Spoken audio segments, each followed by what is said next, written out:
Então, quando terminar de carregar, vai aparecer aqui embaixo da nossa.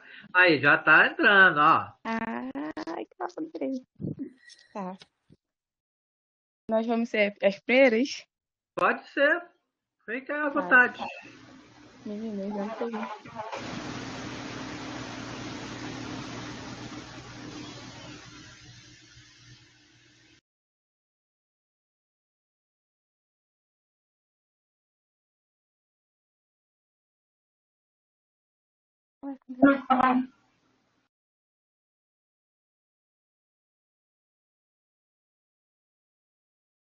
Ele não tá nítido, Rayane.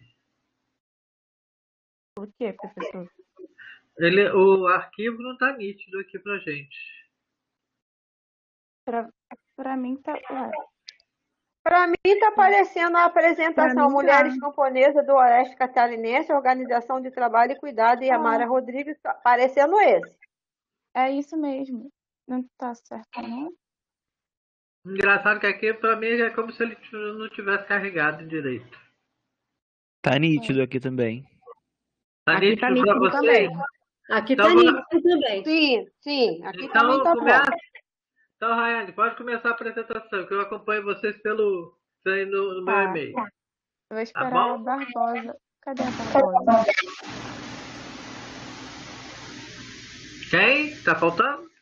A Raiane Barbosa. Rayane Barbosa está aí, eu estou vendo ela. Cadê? Ah, aqui, essa é a Raiane Bastos. Ah, entrou. É porque tem duas Rayane tem três Raiane, Rayane. Ah, tá. é, Essa é a turma Desculpa. das Rayanes. Sejam bem-vindas, Rayanes. Finalmente eu consigo ver a carinha de vocês. Três Rayane. Então, gente, bom dia. Meu nome é Raiane Vitória e junto com a Raiane Bastos e Raiane Barbosa, vamos apresentar a tese de Amira Rodrigues de Souza Barbosa, que se chama Mulheres Camponesas do Oeste Catarinense, Organização, Trabalho e Cuidado. Passou? Passou. Tá. Capítulo 1, da colonização à modernização, características de uma região. A região de pesquisa é no Oeste Catarinense, mais especificamente em Chapecó, Marema e Palmitos. E a autora, ela inicia contando um pouco da história desse local, que em meados do século XIX foi habitado por origem cabocla, e suas atividades econômicas era erva mate, a agricultura e o tropeirismo. E com a colonização, eles começaram a explorar os recursos florestais e do solo. E assim começaram a instalação de diversas indústrias com atividades madeireiras.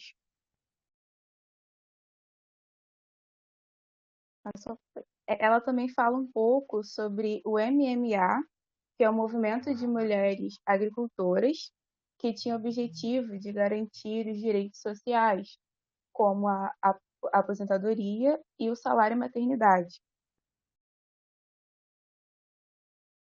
Capítulo 2, de domésticas a trabalhadoras rurais, a emergência das mulheres agricultoras no cenário político brasileiro.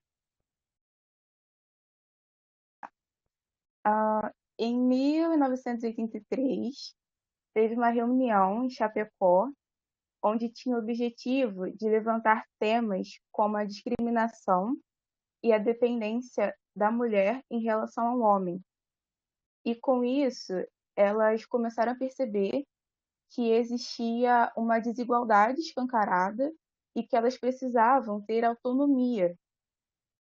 E assim começaram a ter estratégias para colocarem mulheres no poder, né, para que pudessem atender às propostas delas como mulheres camponesas, e colocaram Lucy Schoenatsky, que foi eleita pelo PT, e em 1986 a 1988 começaram a conquistar os seus direitos, que foi o direito ao acesso à terra, salário maternidade e a previdência social.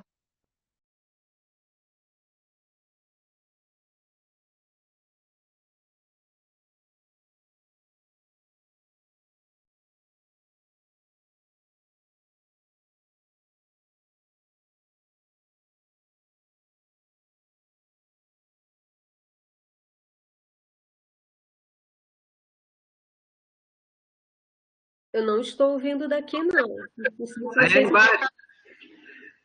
Liga o teu microfone, de repente. Ainda não estamos te ouvindo. Esse é o problema. Não, não estamos ouvindo.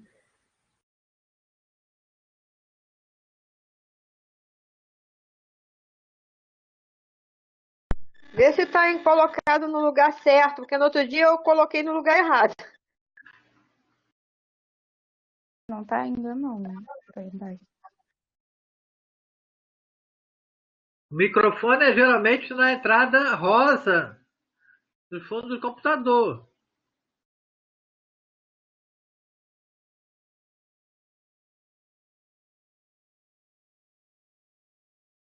Não, não estamos te ouvindo, não, Rayane. Ainda Professor, ela não. não. Ela está ouvindo a gente, mas a gente não está ouvindo ela. Não. Tenta sair e entrar de novo, então. Tá? Lembra que quando você entrar, você tem que dar permissão ao microfone.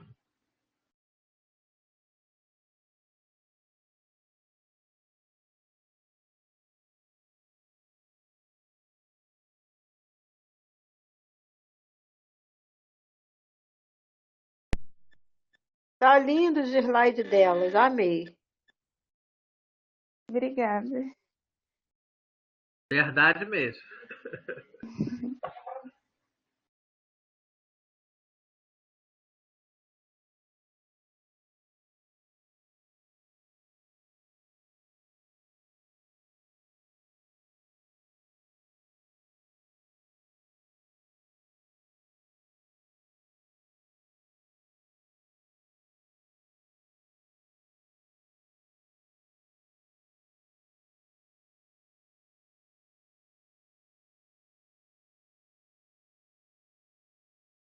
Não foi.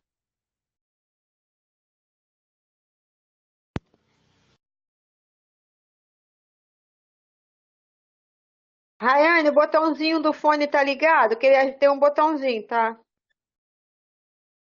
Professor, a minha webcam não tá indo, mas aí cara, fica alguns minutos. Aqui tá dando que tá ligada, mas não estou me vendo. Tá vendo as duas Rayane, mas não estou me vendo. Vocês estão me vendo? Não, Não, Rayane. Não. Aqui tá dando que tá ligada, mas dá falha e volta e desliga de novo. sai e entra outra vez para ver se coisa. Quando você sair e entrar, tem que permitir microfone e permitir a câmera. A gente tinha testado antes, aí tinha ido, mas agora. Bastos, não foi. Não foi microfone.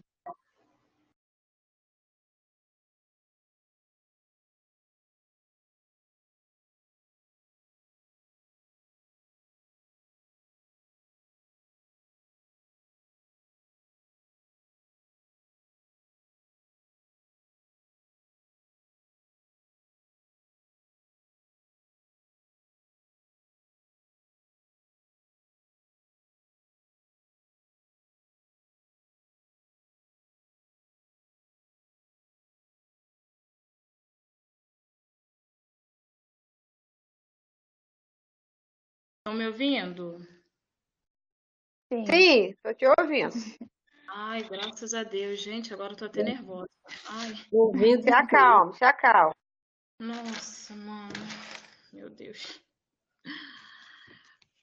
Já passou, continue agora. Eu vou ligar a câmera aqui. Aí.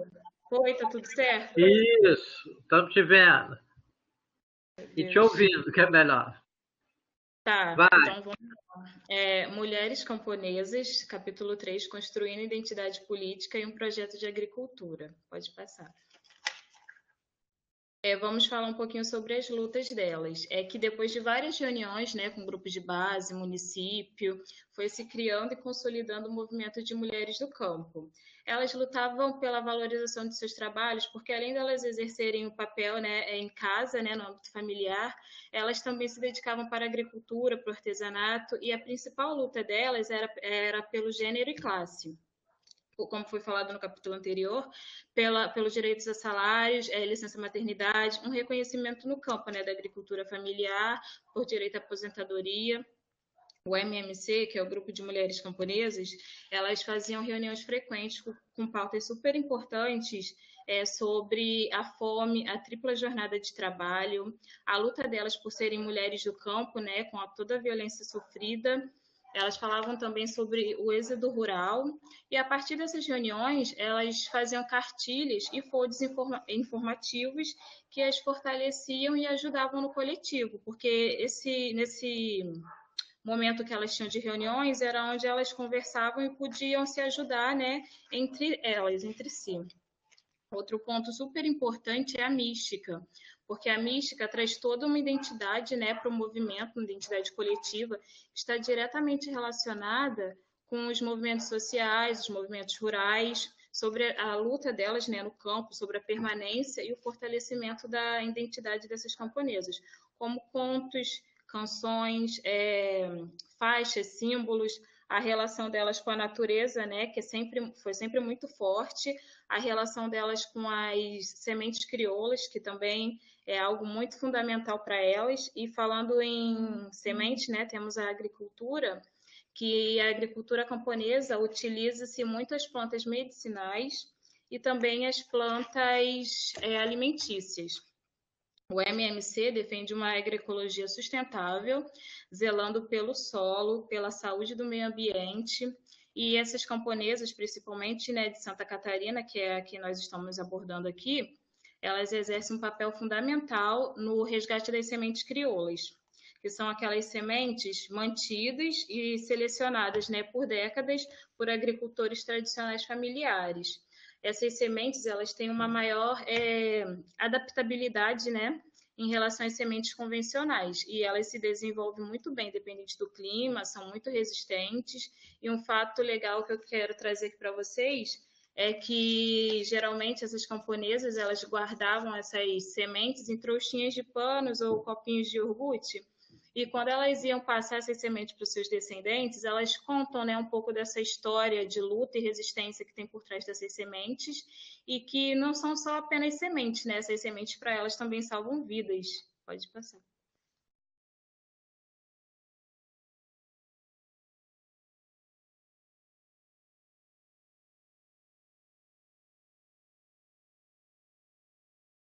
Professor, a minha tá dando falha toda hora. Já saí, já entrei.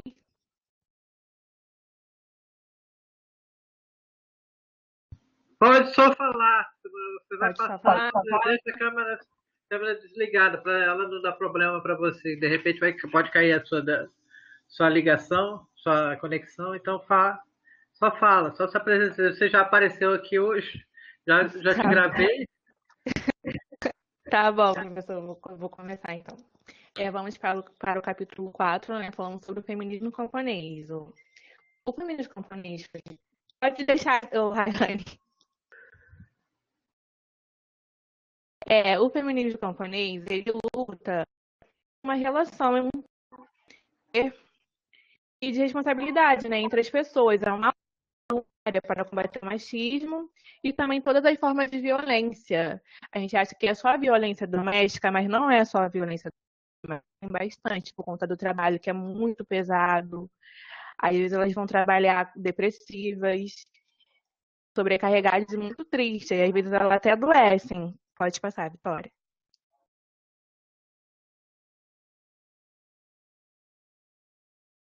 O símbolo da semente é a formação.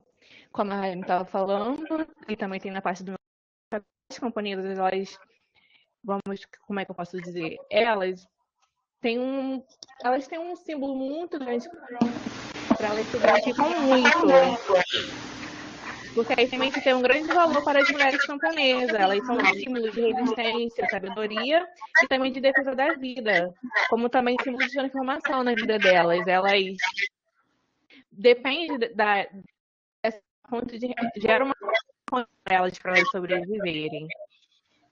Como a natureza, a relação delas com a natureza também tem muito a ver com a semente. Porque pelo fato da semente carregar a multiplicação, o potencial da multiplicação, tem um valor simbólico entre a natureza da mulher e tem até uma metáfora, que é a metáfora da menstruação. Pelo fato da menstruação ter ciclos, a gente, o útero da mulher abriga um bebê, de abrigar um bebê. A semente, como a terra abriga a semente, pelo fato da metáfora entre o bebê, a semente abriga a terra. Elas se relacionam muito com isso. E também uma grande luta agricultoras, luta de conquista. A luta delas ainda não acabaram, tem bastante coisa para elas conquistar, o espaço delas, conquistaram bastante. E elas lutam contra o modelo capitalista e patriarcal e também de uma nova sociedade com igualdade de direitos. Elas buscam por direitos iguais, buscam uma vida melhor, uma condição melhor do trabalho, por tudo. E é isso, né? A perspectiva das camponesas é ajudar a sair da condição de vítima e a se reapropriar do poder que lhe foi roubado, para que juntos, com os homens, melhorar a sociedade. E é isso, professor. É isso. Ok. Alguém gostaria de fazer algum comentário com as colegas? Eu queria agradecer, achei muito bonita a apresentação dela, pena que essa internet, né, essas tecnologias, às vezes me põe gente tensa, mas está bem bacana e depois eu vou bem pesquisar sobre o trabalho de vocês, gostei muito. Eu sou da roça, né? Meninas, parabéns, está muito lindo, tá? Apresentação maravilhosa. Obrigada. Meninas, olha, foi maravilhoso. E desse trabalho dessa organização comunitária das mulheres, surgiu também esse catálogo nacional, não sei se dá para ver direito, surgiu esse catálogo nacional. E aí, todos os estados têm a ação formativa de mulheres camponesas e sua luta pelo espaço do campo sem estar vinculado ao patriarcado. Então, elas se tornaram líderes de suas próprias vidas e do seu grupo produtivo. E aí tem de todas as áreas. É isso que eu queria poder mostrar a vocês também. Obrigadão, foi lindo o trabalho. Obrigada a vocês, gente. Desculpa aí o probleminha com a internet. Eu fico imaginando se esse trio continuar junto, vão se tornar poderosas nesse curso. Obrigada, professor. Obrigada. Professor, como é que eu faço para tirar a apresentação? Volta naquele mais, também deve ter algum tipo de fechar a apresentação. Certo. Mas eu também posso tornar. O Ivete, você quer carregar também daí, a partir daí, Ivete? Eu prefiro não, professor, porque eu não entendo muito de computador, não. Professor? Fala, Lu. Eu vou pedir, eu acho que a interferência que dá... Aí, a Barbota aparecendo aí agora. Ia aparecer. Então, professor, eu acho que a interferência que dá de microfonia, pelo meu entender, é do senhor. No caso, na hora da apresentação, para o senhor mutar o seu áudio. Eu acho que a microfonia vem do senhor mesmo. Tá ok, Lucas, tá anotado. Então, Ivete, o que você decide? Você vai apresentar ou quer que eu baixe aqui? Não, por favor, Tarci, apresenta por aí você, porque eu não entendo essas coisas aqui, não.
Tá bem pesado, ele está processando ainda, viu, o Ivete? Ok, professor. Ele está carregando, mas está ainda na página 5 de 32. Vocês exageraram.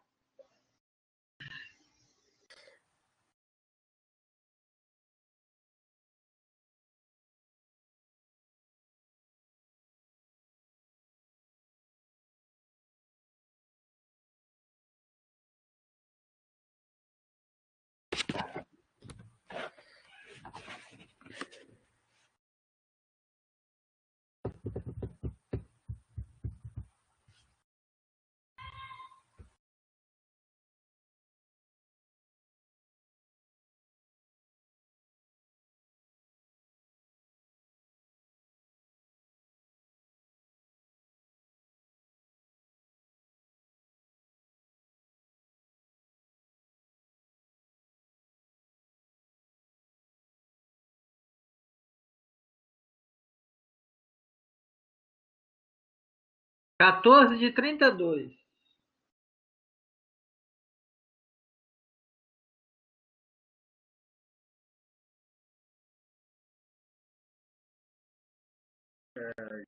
Qual? Lucas Pontes. Lucas Pontes, você... Aqui está 17 de 32 ainda. 18 agora. Tá demorando para carregar.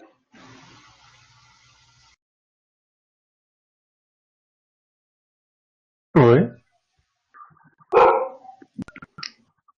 Lucas Pontes, você sabe passar por aí? Não faço ideia também. Também não faço. Eu nunca passei apresentação nem aqui, nem em nenhum lugar. Não sei mesmo.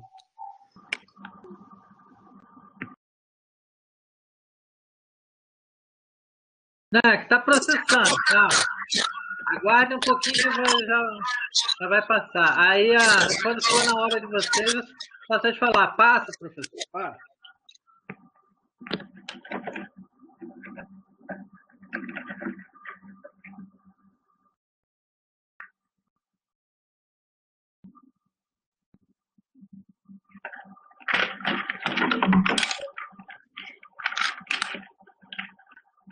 Vinte e 29. Falta pouco.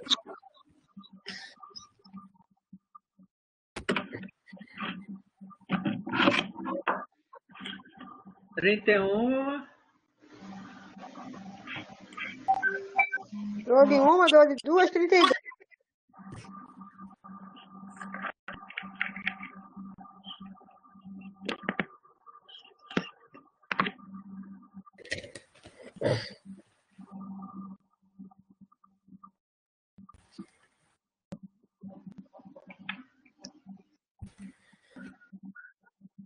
Agora só você falar para passar que eu passo aqui, tá? Podem começar. Não está aparecendo a tela toda para a gente, não.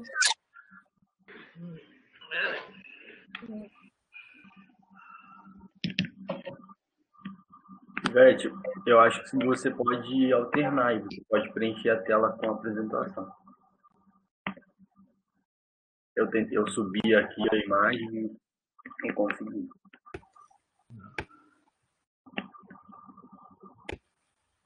Aqui eu estou vendo ela toda inteira aqui. O que você fez, Lucas? Eu só subi o o íconezinho. Ah, tá. Tô vendo aqui agora. Calma aí que eu tô fazendo. Também.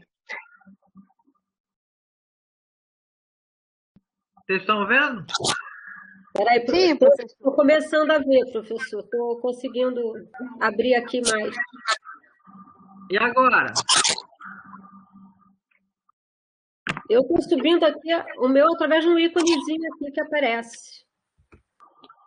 Eu acho que foi o suficiente. Bom, enfim. Então, vamos lá. Bom dia a todos. Meu nome é Ivete, o meu grupo é composto por mim, pelo Lucas Rodrigues e pelo Lucas Pontes. Tá? Nosso trabalho é baseado na dissertação de mestrado da Ana Marta Chacon, e o título é Agroecologia para a Aldeia Sapucaí, em Angra dos Reis, Rio de Janeiro, através da escola Caraí Cori Rendá. Me desculpe se eu não falar o nome corretamente, porque eu não conheço o Guarani, tá? Pode passar, professor.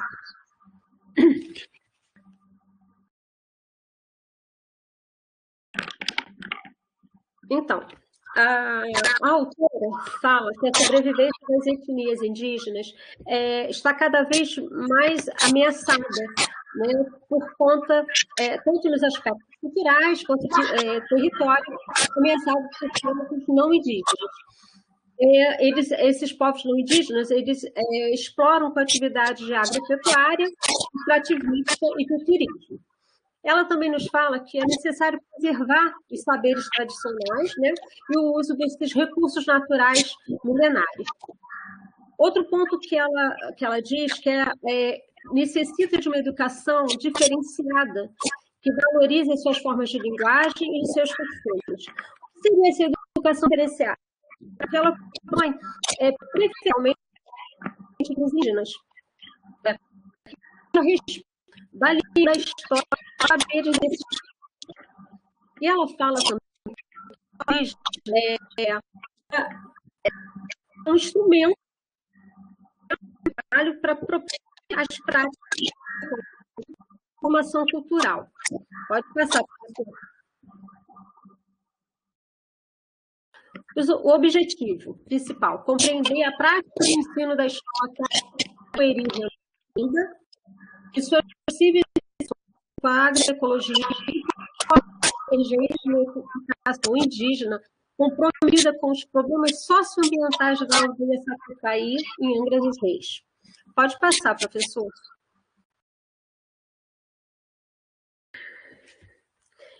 Ela também tem os objetivos específicos, ou seja, compreender a prática desse ensino desenvolvido na escola e para poder identificar o contato desses ensinos das práticas com a agroecológica, né?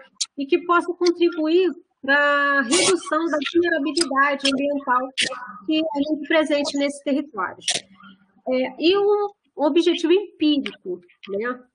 O que é empírico? É só baseado em experiência e na observação, com métodos ou não, que visa incentivar a incorporação das famílias dos estudantes indígenas na comunidade escolar, inserindo demandas ecológicas, ambientais, subsidiadas para parâmetros etnográficos. Muitos desses conceitos, gente, vão ser esclarecidos mais um pouco à frente, tá? Pode mudar, professor. Então, a metodologia que ela utilizou, ela diz que fez um apontamento sobre o modo de vida e a organização social do trabalho da etnia Guarani. E ela fez isso com o propósito de quê? De relacioná-los às práticas agrícolas. Tá? Que ela diz que compreende essa sociedade através do aprofundamento dos seus hábitos, da sua organização, de outras relações associadas ao meio, permite você entender mais os hábitos relativos à cultura, à alimentação, à caça, ao extrativismo e à transição social deles. Ela também fala que o conhecimento científico foi utilizado sem hierarquização, ou seja, que foi usado um senso comum à cultura local. Tá? Quer dizer, eles tiveram o cuidado de se atentar aos hábitos, né, aos costumes daquela etnia, né, da etnia guarani naquela aldeia. E também foram usadas práticas pedagógicas, palestras, reuniões com professores, anotações sobre metodologias adotadas no ensino da comunidade de desenho. Para quê? Para poder fazer uma análise desses aspectos e relacioná-los à agroecologia e ao desenvolvimento sustentável. Pode passar, professor.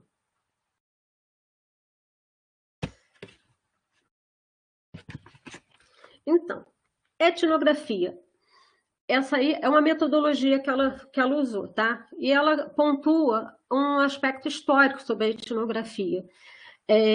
Ela fala que a etnografia surgiu no século XIX, né, como uma metodologia de descrição cultural, somente. Já no século XX, houve uma transformação. Foi dada uma ênfase no poder de observação de inovações institucionais e metodológicas. ela cita uma inovação que seria o pesquisador de campo, ele é legitimado profissionalmente, publicamente e cientificamente a rigor. Ela quis dizer o seguinte, que o pesquisador ele tinha que viver na aldeia, falar, usar a língua nativa, tá? E para poder ia ficar por um tempo dentro dessa aldeia. Não é citado o tempo que ficaria, né? Quando foi abordado esse aspecto. E ela diz o seguinte: para fins agroecológicos, a descrição da zona de estudo, né, análise, processo de ensino, observações etnográficas e construções propostas, bem como a pesquisa bibliográfica. Isso para fins agroecológicos. Pode passar, professor. Pode passar.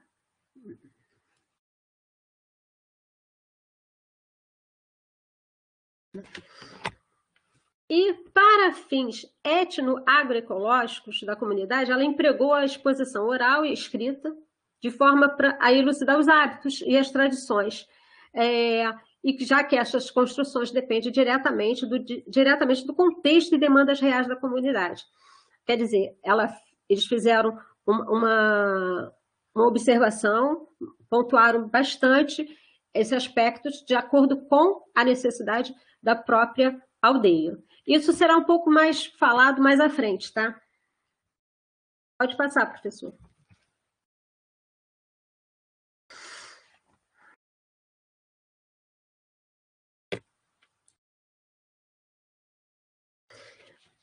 Então, os hábitos, aí ela fala do modo Guarani, né, e o meio ambiente. Aí é um apanhado histórico geral do povo Guarani, né? Então, os Guaranis são classificados na literatura em 3 grandes grupos: Biá, Yandeva e Caiová. Eles ocupam o território da Argentina, Bolívia, Brasil e Paraguai. No Brasil, eles estão no Rio Grande do Sul, no Paraná, Santa Catarina, São Paulo, Rio de Janeiro, Espírito Santo e Mato Grosso, como mostra esse mapa aqui. Pode passar, professor.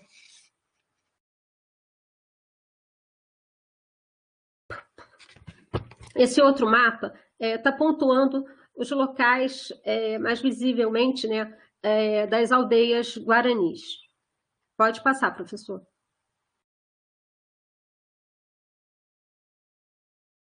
Então, continuando no modo Guarani e meio ambiente, ela fala o seguinte: os hábitos foram vistos, os hábitos alimentares e os relativos ao uso da terra.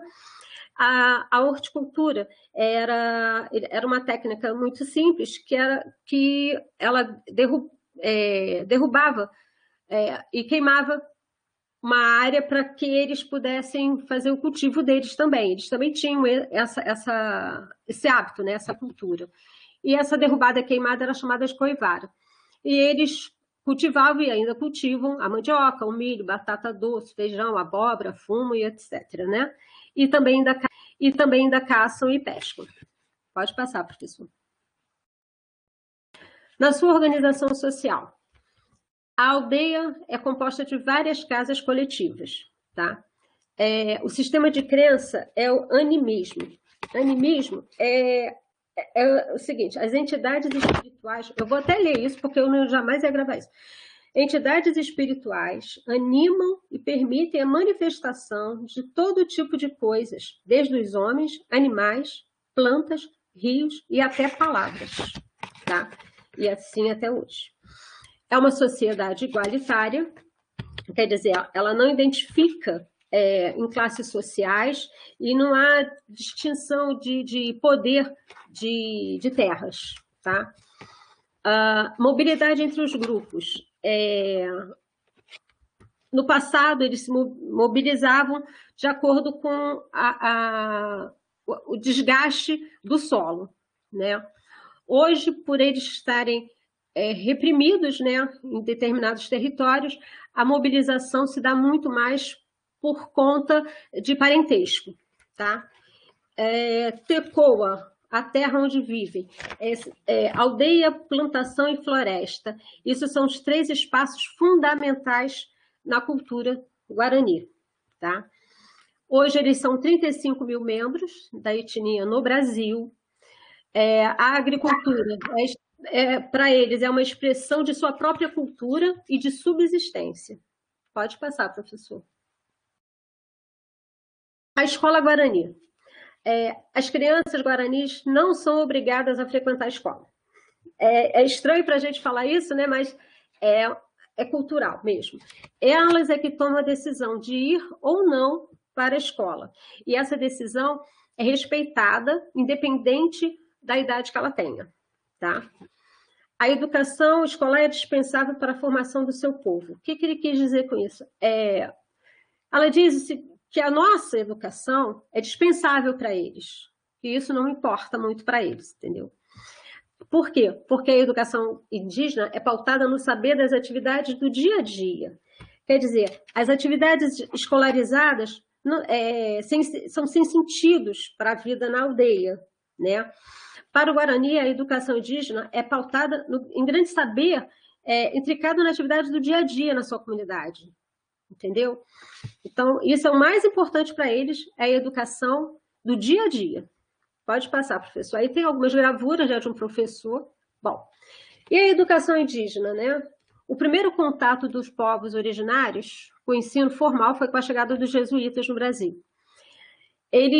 Os jesuítas percorriam as aldeias não só para educar, mas ensinar a doutrina cristã.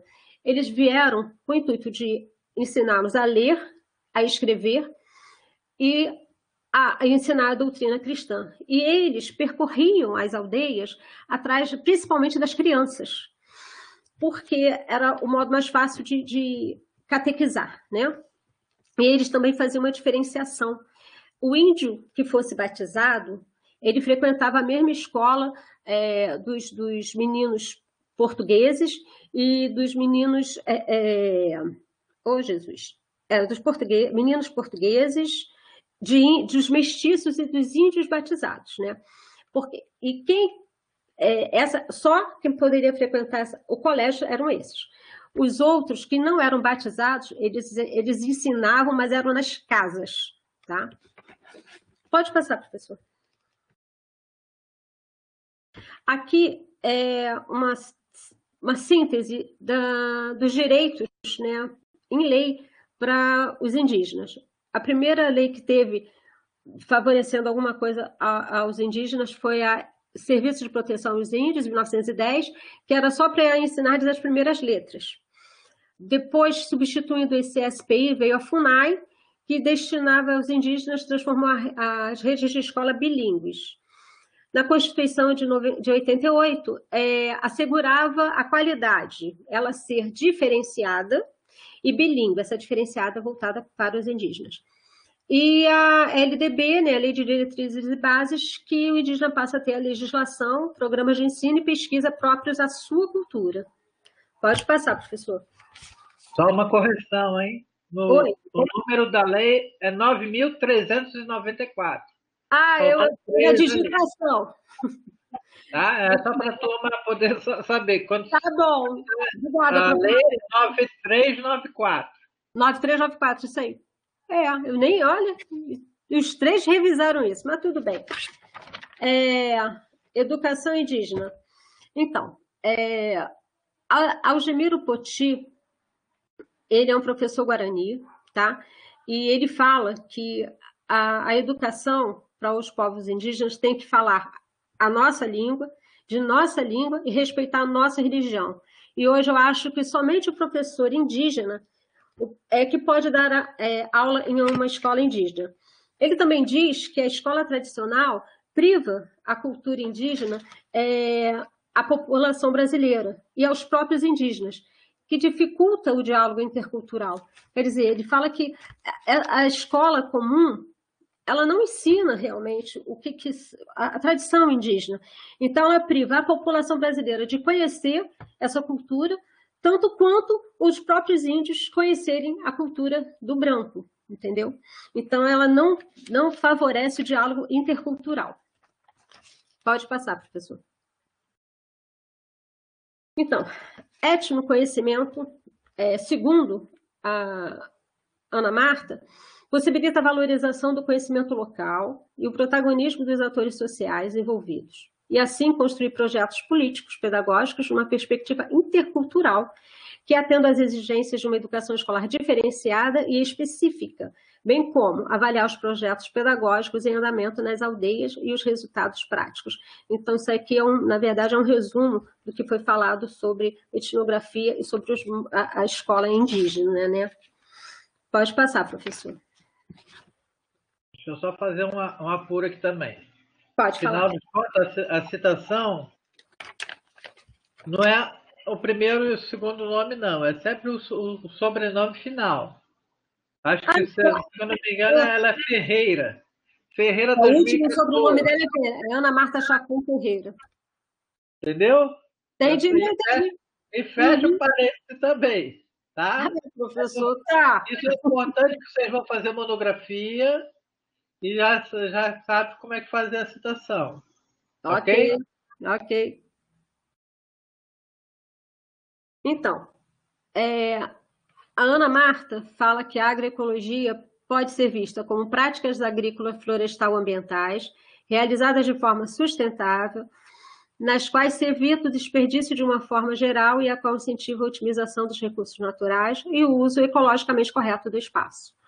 Outra definição que ela também dá, que seria que pode-se compreender a agroecologia como uma ciência que propõe uma mudança de paradigma nas bases científicas da agricultura, de forma a resgatar e valorizar o conhecimento tradicional, aproximando-o do conhecimento técnico científico para a reformulação de novas visões e práticas de manejo sustentável do meio ambiente. Essas são as definições dela, tá? Pode passar, professor. E aqui, no trabalho dela, ela colocou esse ciclo construtivo de agroecologia. Eu vou fazer o meu entender. Me corrija, Tarcísio, se eu estiver errada, por favor. Porque no próprio trabalho ela não faz uma citação direta sobre essa figura. Então, no meu entender, foi que a agroecologia, há uma renovação natural do solo, né? Que com isso aumenta a biodiversidade, que aumenta a fertilidade desse solo, produz alimentos saudáveis, né? E uma valorização da cultura local. E com isso, uma geração de renda, né?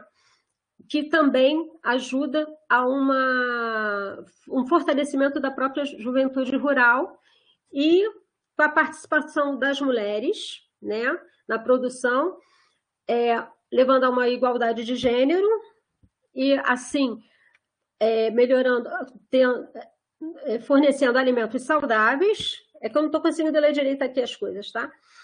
E melhoria da qualidade do solo e, com isso, um equilíbrio ecológico.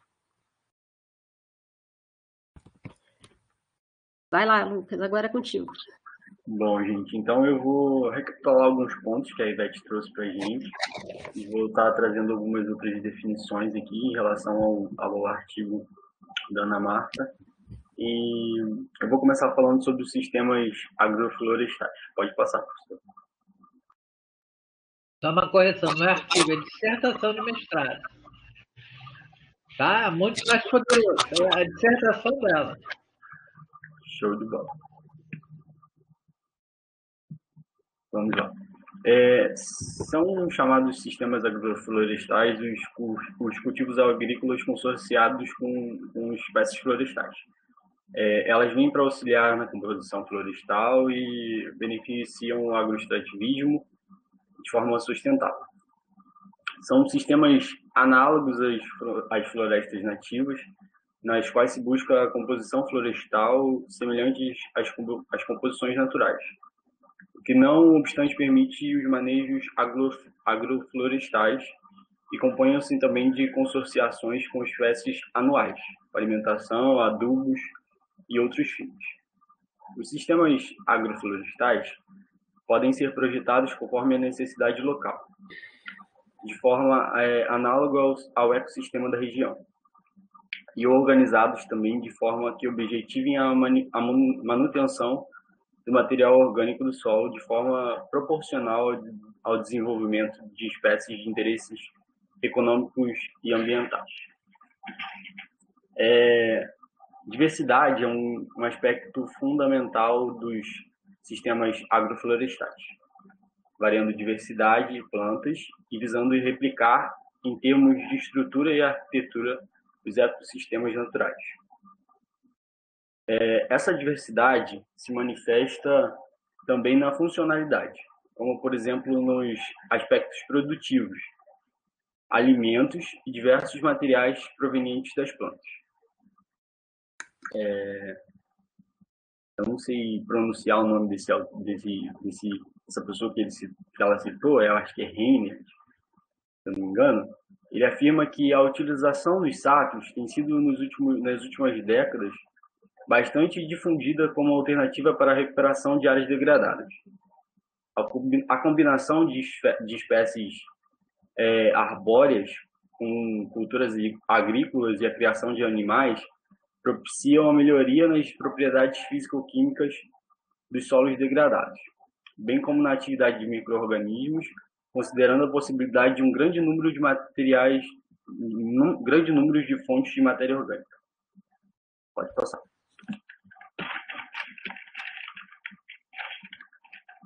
Pode passar.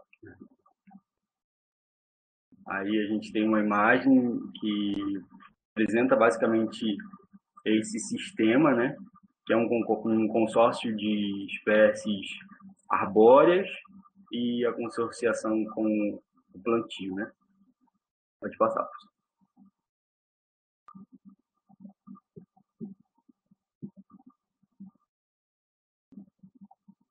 Então, a manutenção da matéria orgânica no solo é um potencial dos sacos.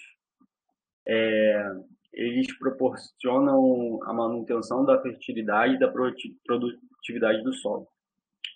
Algumas árvores, elas têm muitos nutrientes em suas folhas, frutos, e esses, ao caírem no chão, eles funcionam como adubo, e isso se denomina de reciclagem de nutrientes.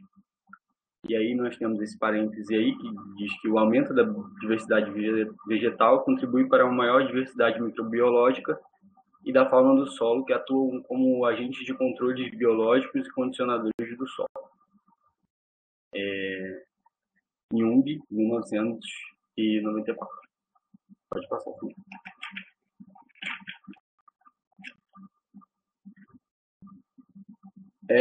Esse manejo ecológico do solo são manejos dos quais utilizam os solos de forma a manter a dinâmica de micro-organismos.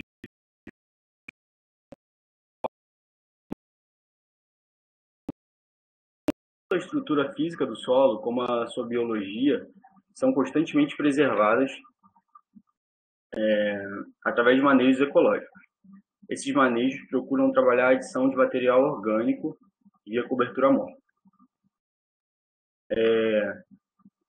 Manter o máximo de cobertura morta no solo, sob diferentes manejos, com plantas vivas ou com cobertura morta, pode vir a proteger a camada superficial do solo da intensa radiação solar, evitar a queima da matéria orgânica, diminui a elevação térmica e o impacto das gotas de chuva na superfície do solo. Eu queria falar outras, entre aspas, né, porque eu acho que enriquece bastante, da doutora Ana Maria Primavesi, de 2008, que ela diz que um solo vivo pressupõe a presença de várias formas de organismos interagindo entre si e com os componentes minerais e orgânicos do solo. Essa dinâmica biológica exerce uma função essencial na agregação do solo. Pode passar, professor.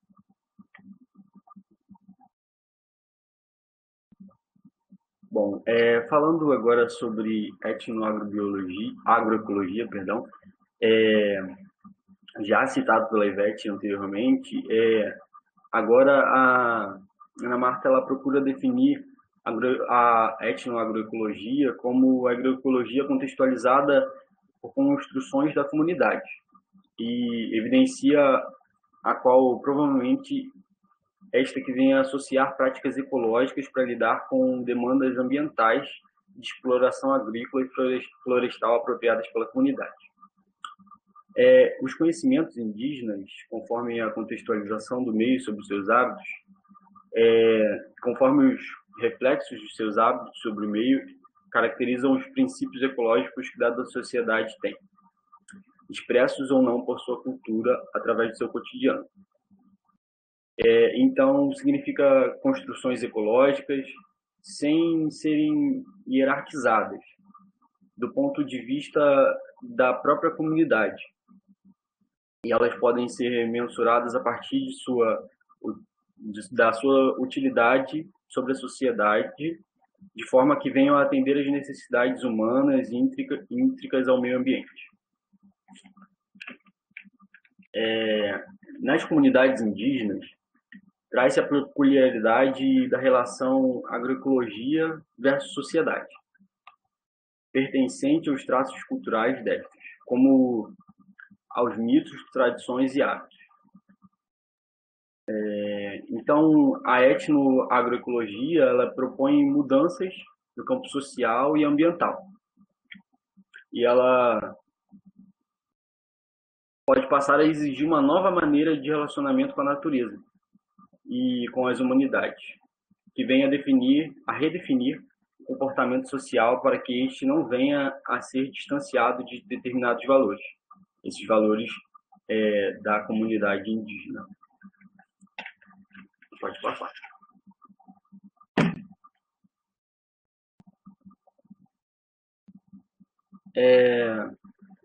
Então, o artigo traz a agroecologia e a escola indígena como trazendo a realidade das crianças indígenas, né? Então, ela diz que não pretende tratar a escola indígena enquanto sua estrutura física, mas associar a agroecologia à escola indígena, por entender que a escola como local de importância para mediar construções e intervenções por parte da comunidade, podendo ser as crianças fundamentais atores e a escola como principal provedora de possíveis atividades associadas à agroecologia. O ensino e a agroecologia, associadas às práticas pedagógicas, assim como a evidência do etnoconhecimento, podem repercutir nas práticas agrícolas extrativistas associadas às tradições e hábitos dessas crianças. Então, a agroecologia ela propõe construções próprias através de uma educação intelectual diferenciada, despido de qualquer influência técnica. Então é isso. Agora eu passo a palavra para o Lucas para ele continuar a apresentação. Obrigado.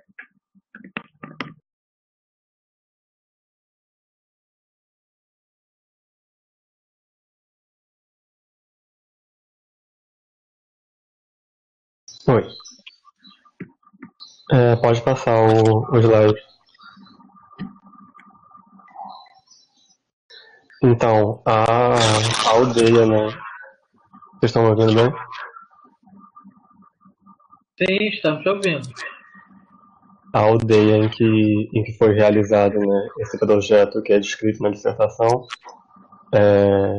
essa aldeia Bracuí, né, que é uma comunidade guarani em Angra dos Reis, no Rio de Janeiro.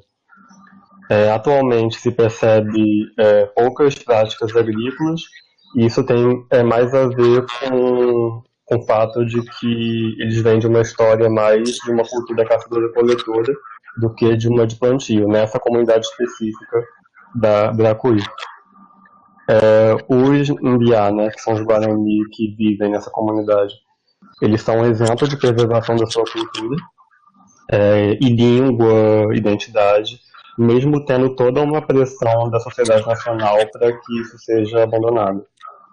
E aí, alguma dos cultivos que eles fazem, né, mandioca, milho, banana, pupunha, e também tem muito forte o cultivo de espécies para artesanato e construção. A cana é um exemplo disso. Pode passar, por favor. Olha só, eu vou ter que só receber um negócio aqui em casa e já volto, tá? Então, Lucas, se você terminar, você pode continuar a sua fala. Tá Para bom. terminar, você vai pedir para me passar, eu não vou estar aqui. Mas aí, Tá. quando eu volto, eu já aviso. Tá bom. Então, os homens, né, dessa comunidade, eles saem da aldeia em procura de trabalho, ou seja, eles vão para as cidades próximas ali, e eles argumentam que a terra lá da comunidade não produz bem, né, pelo desgaste do solo. Então, isso é mais um motivo de eles deixarem de lado o cultivo, né? Apesar de haver possibilidades de recuperação do solo, com o manejo agroecológico. Por isso que é uma importância muito grande de se introduzir, né, a agroecologia nessas comunidades. E por outro lado, como esses homens eles saem da aldeia para fazer esse trabalho, indo para as cidades, eles acabam trazendo consigo produtos industrializados, né? Então, comidas que eles obtêm na cidade, como todo tipo de alimento que a gente tem aqui que não que é industrializado, né? Que não é natural deles. E isso acaba trazendo para essa comunidade grandes proporções de conservantes e agrotóxicos, e também é mais uma contribuição, né, para eles não produzirem seus próprios alimentos. Aí, já passaria para outro slide, mas vou continuar. As aulas na escola, né, que a escola aqui na aldeia essa escola Caraíco e Rindá, elas são ministradas por professores indígenas, né, professores Guarani, como a Ivete disse, que é muito importante que as aulas da escola Guarani sejam ministradas por professores Guarani, porque isso acaba preservando a língua e a cultura deles, até porque as aulas são principalmente em Guarani. Também se ensina o português, né? Mas principalmente se fala o Guarani na escola. E a estrutura da escola, ela tem os focos tanto para resgatar e manter a cultura local, quanto para aplicar os fundamentos da escola convencional, né? Então, ela tanto funciona como uma escola convencional que ensina, porque pela lei brasileira, né, todos os brasileiros têm direito ao acesso, mesmo que a criança Guarani possa escolher se ela quer ou não da escola, todas elas têm que ter o direito de poder ir. Então, isso por um lado. E por outro lado, a escola é um espaço de respeito e de resgate da tradição e da cultura indígena. Porque se considera, né, que todos os povos indígenas têm mecanismos de socialização e transmissão de conhecimentos. Então, já que eles já têm essa sua própria forma de ver o mundo, de entender, de conhecer, a escola, o que ela deve fazer? Ela deve ensinar essas crianças a história do seu povo para a continuidade da sua cultura. Voltou, Dessa? Pode passar aí, então. Passa mais um.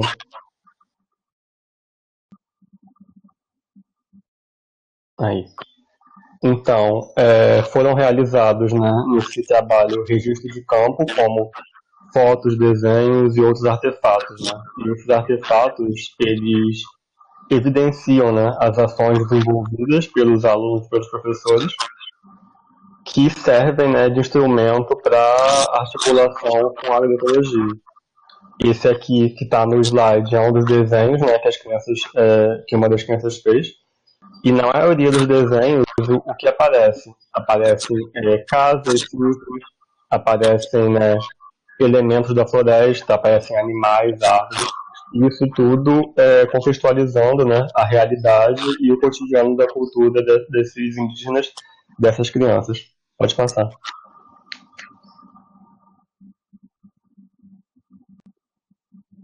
As oficinas e práticas educacionais com cunho agroecológico, elas, né, funcionam como, né, instrumentos para analisar, né, a relação entre a educação indígena, o desenvolvimento sustentável e a produção agroecológica. Além disso, a agroecologia ela pode estar vindo para suprir uma necessidade, né, uma demanda de produção agrícola e florestal, né? E estimula também a independência econômica e ambiental em relação aos insumos e ao modelo convencional de produção, ou seja, a independência em relação a esse modelo agronômico hegemônico atual, né, capitalista, que não é nada sustentável nem ecológico. Pode passar, por favor. Aí, para a gente finalizar, né, ela traz na dissertação que uma das coisas que pode ser feita é o resgate de espécies que eram cultivadas historicamente pelos Guarani, mas que hoje parecem desconhecidas. Isso pode ser feito junto aos mais idosos e em terras indígenas que estejam conseguindo manter suas roças tradicionais, que não é o caso da aldeia Bracuí, mas existem outras terras Guarani que mantêm suas roças tradicionais e isso pode ser usado para trazer de volta alguns cultivos tradicionais. É importante também reconhecer aquilo que na cultura indígena, né, tem a ver com preservação e sustentabilidade, né, o que ali já tem a ver com agroecologia, e criar pontes, né, entre os conhecimentos tradicionais e os projetos pedagógicos ambientais. Né? Isso é interessante porque é o que a gente defende muito na educação das crianças, que não é jogar a escola, né, simplesmente jogar os conhecimentos como se os alunos pudessem assimilar assim, diretamente. Né? Mas, em vez disso, favorecer a aprendizagem através de conexões, né, entre o que a criança já aprendeu fora da escola, né, o conhecimento formal, social, e aquilo que a escola ensina, o conhecimento formal, científico. E, para concluir, a gente traz que, para além do plano agronômico, a agroecologia ela deve promover o desenvolvimento cultural, ambiental, econômico e antropológico. Ou seja, é a noção da agroecologia que não é uma prática ou abordagem apenas agronômica, mas também ela é ambiental e social. E é isso, né? Acabou.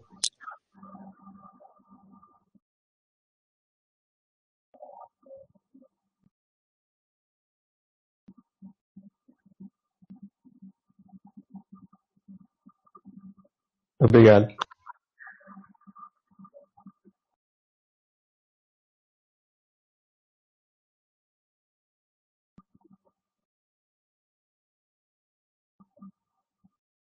Né, se alguém quiser aproveitar aí o silêncio para falar alguma coisa, fiquem à vontade. Quem está assistindo ou quem está apresentando? Todo mundo, né? Qualquer pessoa. Primeiro eu quero parabenizar pelo trabalho, porque eu comecei a estudar a língua tupi-guarani, aproveitar, Ivete, aí você falou assim, não sei como pronuncia isso, é tecoá. É tecoá mesmo, membiá, caiorá. Você lembra do japonês falando? Caiorá, membiá, tecoá, nhanderu, nhanderecó, membiá. É sempre assim, eles falam sempre puxando tecoá, membiá. Achei bem bacana vocês trazerem esse... quando acabar a pandemia, tem as aldeias de Maricá, onde eu frequento com o pessoal, né? E meu professor é da aldeia de Maricá. Aí eu vou convidar o pessoal para ir lá visitar, tá bom? Muito bom o trabalho de vocês, parabéns. Não estou te ouvindo. Muito obrigado pela observação, obrigado pela dica, e pode me convidar que irei sim, tá? Muito obrigada. E obrigada a todos que gostaram do nosso trabalho. Obrigada. Não, foi ótimo, cara. Obrigado, Ótimo. gente.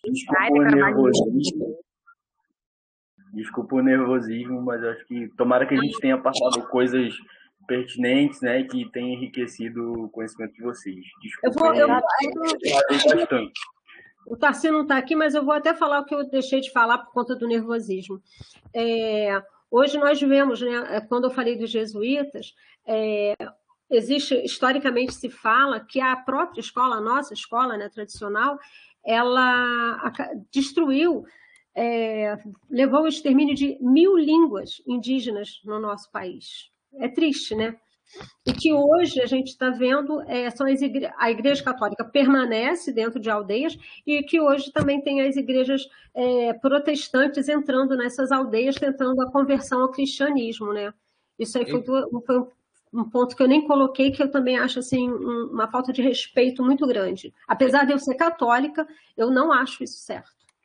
Inclusive, não acho. recentemente eles destruíram uma igreja que estava tentando se fundar numa tribo indígena recentemente, passou até no jornal. Foi emocionante ver o vídeo dos índios indo assim, em bando lá, e tipo assim, aqui não, tá ligado? Pelo menos Mas esse em pedacinho Maricá que sobrou já pra é, nós é nosso, tá ligado? Foi em lindo, foi de Maricá já é arrepiar mesmo. dividido. Tem alguns índios lá que eles adeptam à igreja cristã, evangélica, né? Eu não sei como é que eu sou ateísta, então eu nem gosto de falar sobre. Então, assim, tem alguns indígenas lá que já se adaptou, vamos dizer assim, acha bacana, outros não. Aí, assim, meio que alguns acham que é importante, outros acham que não. Há até um conflito, às vezes, entre eles mesmos em relação a isso. É complicado. É triste, né? Isso da língua, né? Porque a língua é a própria cultura, né? Então, né? A gente percebe que essas tentativas de exterminar a língua são tentativas de exterminar a cultura, né? Até fora do Brasil nós temos outras línguas nativas que estão em extinção já, estão acabando. O havaiano, por exemplo, de todas as ilhas do Havaí, eu acho que só uma fala havaiano ainda, porque nas outras as escolas só ensinam inglês. Então é muito grave, muito triste. Até aqui mesmo no próprio Brasil, que nós somos a mistura de um monte de países. Aí você vê aqui como querendo colocar como taxado o seu inglês em todas as escolas, porque eles, quando eles vêm visitar o Brasil, eles não aprendem o português. Por que nós temos que aprender o inglês para poder ir para o país deles? Eu acho isso um desaforo. Falo mesmo, que quem gostou, gostou, quem não gostou também não estou nem aí. O negócio é sério. Aprendo meu país, aprendo minha língua. E eles cobram a gente que além da gente falar o inglês... Você pode terminar de passar os slides, por favor? Mais um. Olha que foda. Muito bom, muito bom. Só faltou o hashtag Fora Bolsonaro. Aí ia ficar perfeito, mulher. Olha. Isso a gente faz daqui mesmo. Isso. Pô, eu gostaria de falar aqui, pegando o gancho que ela falou de adaptação dos indígenas, né, a essa nova não, né, a essa cultura diferenciada.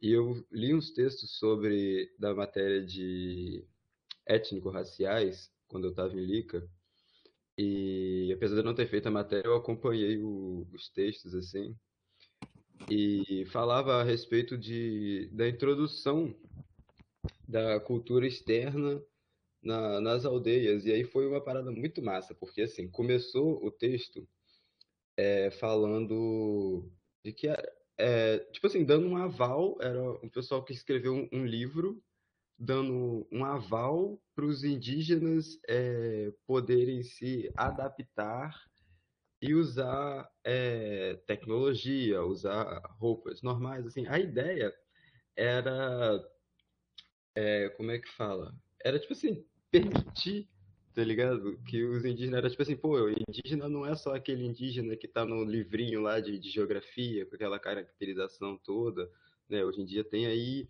a cultura deles não é um retrocesso, eles não são ultrapassados, né? É uma cultura diferenciada. A gente tem muito isso de pensar de que, pô, se o cara não tem um celular, ele é atrasado, né? A cultura de que, os indígenas são vagabundos, não trabalham. Tipo assim, pô, a gente que é burro e fica aí sustentando esse sistema capitalista de bosta. Eu fiz essa matéria agora, nesse semestre. Aí a ideia, sim, essa matéria é ótima, eu quero fazer de novo, acompanhar agora perfeito, direito a matéria.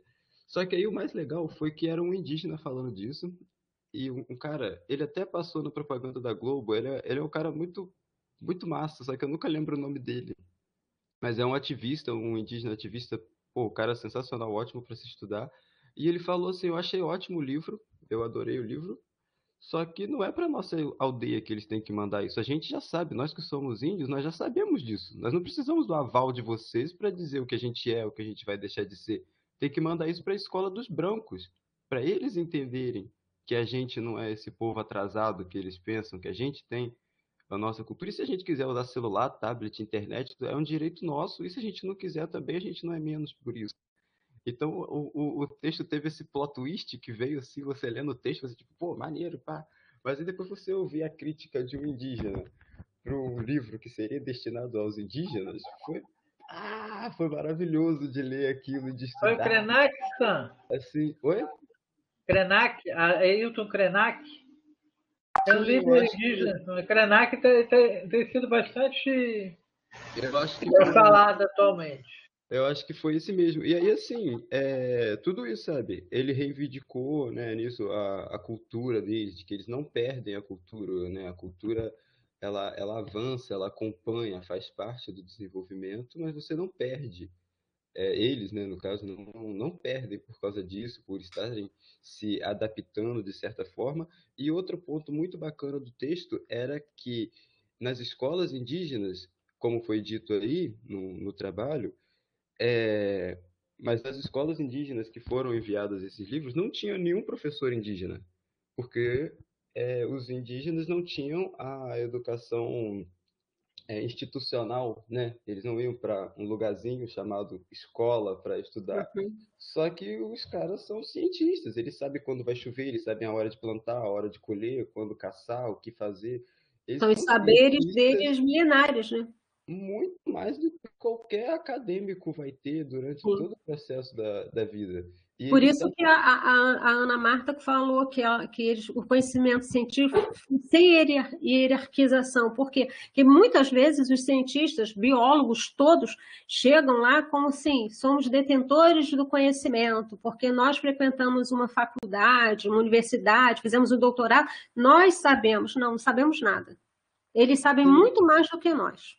Aí a ideia do texto era essa, era ele reivindicando, pô, já que vocês estão falando tanto que a gente é tão importante, já que estão falando tudo isso que a gente já sabe, né? Então deixa a gente fazer agora deixa a gente, sabe? Pega esse livro aí dizendo tudo isso e manda para quem precisa ler, não pra gente. A gente vive isso, nós somos isso, né? Ele falando, né? Nós somos isso, nós não precisamos de um que o Algemiro ensinar a gente a ser indígena. É o que o professor Algemiro falou, né? Que a escola tradicional ela bloqueia o conhecimento da população brasileira sobre quem realmente são os índios, né? Os indígenas, desculpa, porque eles não gostam de ser chamados de índios, tá? São indígenas. E que também não deixa eles conhecerem diretamente também a nossa cultura. Porque, assim, sempre que se apresentou aos indígenas, sempre foram pessoas negativas. Existem pessoas boas. Eu sou descendente de índios, mas eu não fui criada em aldeia. Nem meus pais, mas meus avós eram. Então, eu respeito, né, a identidade deles, a particularidade deles. Então, não só tem brancos, né? Para eles, eu sou branca. Branca que eu estou falando entre aspas, tá, gente? Como é que se diz? Como aquelas pessoas que aparecem lá para eles, né? Não só existe. Infelizmente, quem vai lá vai com segundas intenções. Infelizmente, não com boas intenções. A maioria, poucos vão com boas intenções. Como a Ana Marta, que foi lá para tentar resgatar uma particularidade e levar, né, uma escola, tentar ver o que poderia ser feito em uma escola agroecológica. Achei muito legal o trabalho dela. Sim, vou dar só uma dica para vocês, para quem quiser conhecer a Ana Marta. ela já se apresentou no ciclo de palestras da LIC. Foi esse ano agora, não estou lembrado exatamente o dia, se foi agora em março, 17 de março ou 3 de março. Então, vocês podem conhecer a Ana Marta numa palestra que ela deu, contando a sua história. É muito rica. Ela está no YouTube, canal do YouTube, Ciclo de Palestras da Lica. Tá? E vocês podem conhecer a autora que fez todos esses estudos. Inclusive terminou o doutorado aqui na Rural, ela fez agronomia, saiu da agronomia, veio para a Lica, da Lica terminou, foi fazer o mestrado, foi PGE, quando saiu essa dissertação. Ela passou para depois... Rural, não passou, o Tarci? Ela passou como professora para Rural, não passou? Agora? Foi ela? Não, acho que não. Não sei se foi ela, não, Ivete. Ela está no grupo dos liqueiros. Ela passou pro concurso... Ela é grupo dos liqueiros. Ela passou para o concurso de professora de ciências em seropédica. Legal. Sabia que ela tinha passado em alguma coisa. Legal. Ivete, na hora que a gente fez o comentário, né, sobre a aldeia indígena, que eu falei sobre a religião que quis adaptar, e aí tem essa divisão lá na aldeia, quando o meu professor começou a dar aula, eu observava que na aldeia ele ficava muito à vontade. E quando ele ia dar aula, gente, eu sentia ele meio oprimido. E ele ia de sapato, e eu observava que ele pisava meio assim que esquisito. Aí eu cheguei na secretaria e fizemos uma reunião para que ele fosse do jeito que ele quisesse. E aí ele começou a ir descalço, de chinelo de dedo quando estava a fim de ir, e as aulas dele começou a fluir muito mais, porque as pessoas não faziam essa observação, eu observava, né? Como eu frequento lá, estou sempre lá com eles, eu observava. Aí um dia eu falei, por que você, Valdir, vem para cá? Eu percebo isso. Ele ficava assim, mas não falava. Aí ele falava, porque aqui eu tenho que estar vestido como um homem branco. Eu falei, não, aqui você não tem que estar vestido como um homem branco, aqui você tem que estar como você nasceu e ensinar pra gente aquilo que é o Como você nasceu também não, Marieli. Não, assim. Não, assim, aspa, né? Porque ele não pode. Que na verdade a vontade dele seria essa, foi o que a gente conversava sempre. Se ele pudesse, é porque ele vive na cidade. Eu, por exemplo, e a Fabiana sempre fala que eu não gosto muito de aparecer, eu sou uma pessoa que eu gosto do mato. Então assim, imagina alguém me pegar e me obrigar a viver eternamente na cidade. Eu venho na cidade para estudar, mas o que eu vou viver no mato, eu sou totalmente rústica. Então imagina alguém pegar e me botar um escarpão no pé. É mais ou menos isso, né? E aí espero que a dica que eu te dei é sempre você lembrar, tecoar, membiar. Ele fala como tipo japonês puxando pro fundo, assim, né? Tecoar, membiar, yanderu. Aí tem até uma música que é bem bonitinha, depois eu vou mandar o vídeo eu aprendendo a dança deles lá. Eu comecei a fazer eu estudo, só que eu tive que parar por causa da pandemia, né? Eu comecei a fazer primeiro módulo, aí quando estava quase terminando, aí veio a pandemia, a gente teve que parar. É isso, mas muito bom o trabalho, me agradou muito. Parabéns a todos. Obrigada. Você que estava tendo contato, você sabe como está o lance da vacinação deles, os cuidados, os procedimentos deles com a Covid, que eles estão recebendo do governo, de auxílio? Você sabe dizer em Maricá, em Maricá é diferente daí do Rio. Em Maricá, o prefeito de Maricá, o Horta, ele se preocupa muito com as aldeias indígenas, ele está tentando até colocar eles uma terra melhor, porque a terra que eles estão não é uma terra produtiva, é ali na Serra da Tiririca, não sei se vocês conhecem, lá em cima em Itaipuaçu, e não é uma aldeia assim que dê até para eles fazer muitas coisas. Tem a outra que é lá de São José, de Embaçaí, mas agora o prefeito está levando eles para Espraiado, com uma terra muito grande. E a questão de saúde, escola, eles são bem amparados em Maricá. Que bom. Aliás, a maioria dos moradores de Maricá, a gente só falta água encanada e internet boa. O resto a gente tem. Que bom. Olha, internet que é ruim de pegar. Oi? Eu não sou da área de educação indígena de vocês, não, mas mais à frente vocês terão várias disciplinas sobre a educação indígena, Hoje o professor Aloysio, antigamente era a professora Aline Aboniz, mas o professor Aloysio, acho que a professora Edilene também tem bastante experiência, ela também veio. Me parece que o doutorado dela também foi em uma aldeia lá no Pará. Então vocês vão ter muita coisa sobre indígena na coisa. Um dos maiores problemas com os indígenas no Brasil está sendo missões evangelizadoras. Acabei de falar sobre isso. Tem levado... Nós fizemos enquanto você estava ausente, a gente começou a debater aqui um pouquinho. Nós falamos sobre isso, eu coloquei isso.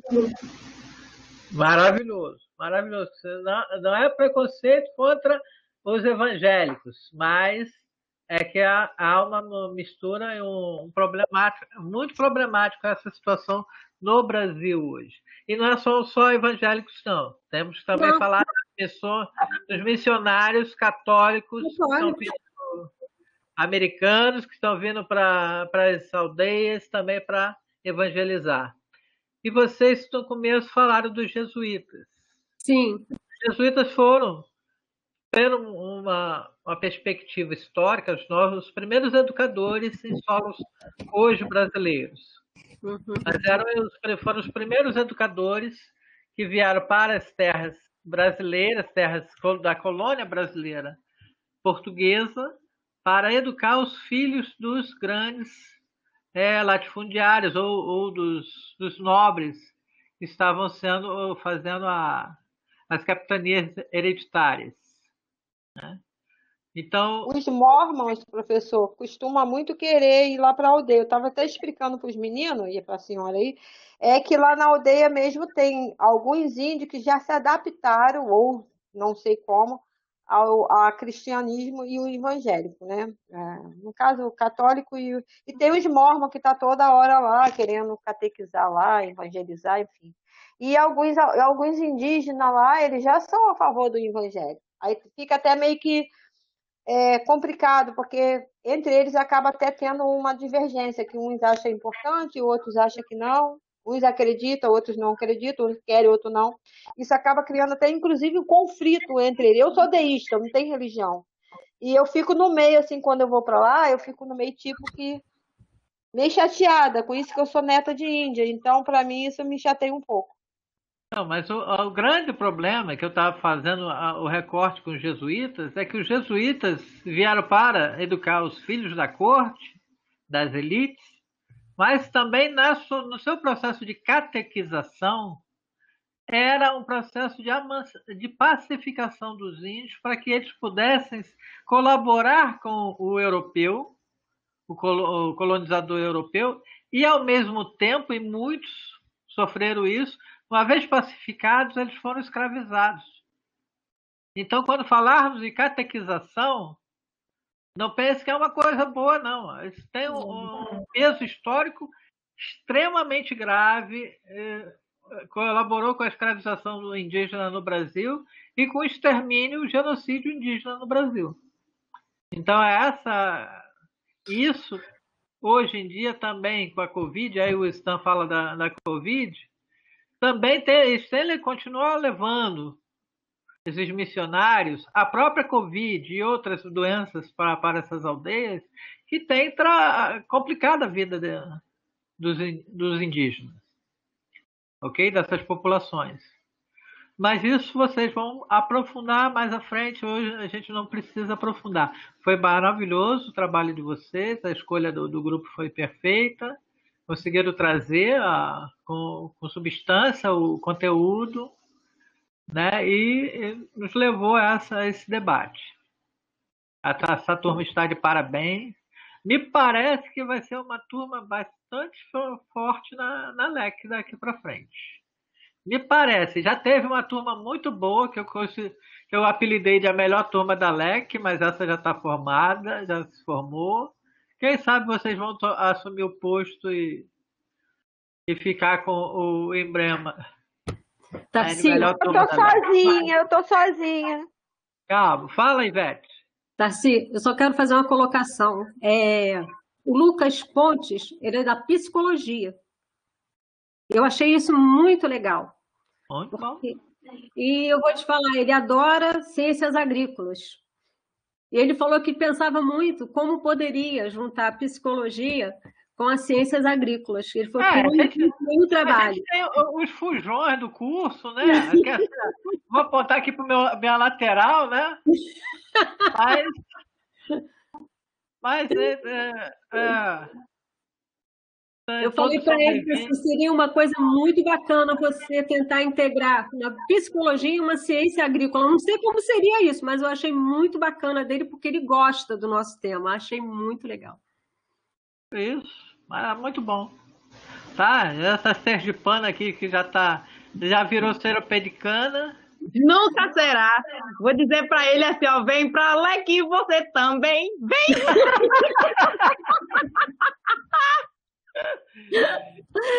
Boa. Ok.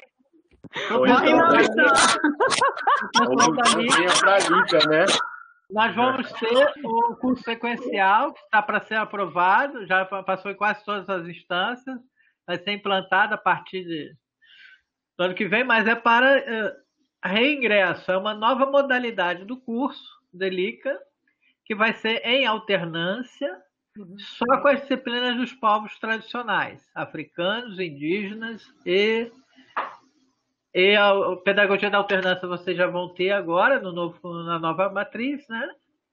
Então, nós vamos integrar o curso lá na frente. Né? Eu vou fazer uma ponte com a LEC lá na frente. LICA e LEC eu fiz agronomia, passei, aí não pude ir porque era integral, mas meu sonho é agronomia e LICA. Aí vamos ver se eu... Oi?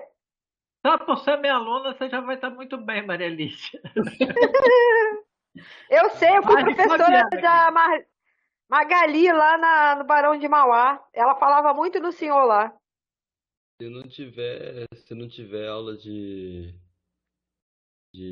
biologia, essas coisas que tinha na LICA aí, e química geral, aí dá para fazer LICA de novo. Agora, quando tiver química geral, química analítica, química orgânica, essas coisas não vai. Amo química orgânica. Eu tentei, não, isso aí eu já tive na biologia, não preciso mais. Tá muito bom. É muito ruim. Mas você é bióloga também, Vanessa? Parece não. Muito bom, surpreendente cada dia essa turma, hein? A gente aprende algo novo todos os dias. Verdade. Imagina a presencial. Ia ser muito mais enriquecedor. Muito rico, muito rico. Nossa, na volta do debate forte, né? Olha, ser cada debate forte, pense. Eu vou marcar um mutirão aqui em casa. Opa! Olha, querendo explorar o povo para trabalhar, tá? Você tá em vergonha, tá assim, professor, você não bota o povo para trabalhar, não. Vanessa, novembro de 2017, eu fiz o primeiro mutirão aqui em casa. A gente explorou, começamos a montar a horta mandala. A horta mandala agora já está pronta. Aí sim, aí eu aceito. Legal! Eu já estou com galinheiro bastante desenvolvido, são 20 cabeças. E estou para montar. Produtora com 7. Já estou para montar o novo galinheiro que eu vou construir. Eu aproveitei um galpãozinho que tinha. Nesse galpãozinho que estavam elas, eu vou colocar uma criação de tilápias em caixa d'água. E junto com o galinheiro eu estou construindo já um lago para patos. Então, quando vocês virem aqui... O pato já vai nascer, hein? Quando nascer, eu vou levar para aí. Já, de repente já vou estar com o lago pronto.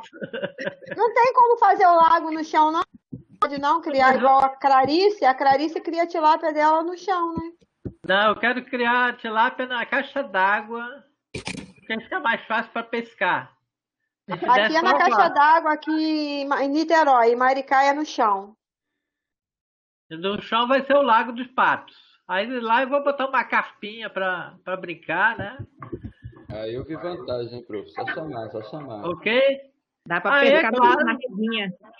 Claro que todo mutirão você tem sempre um almoço no final, né? No meio do dia, a gente tem um almoço. Mesmo para comer.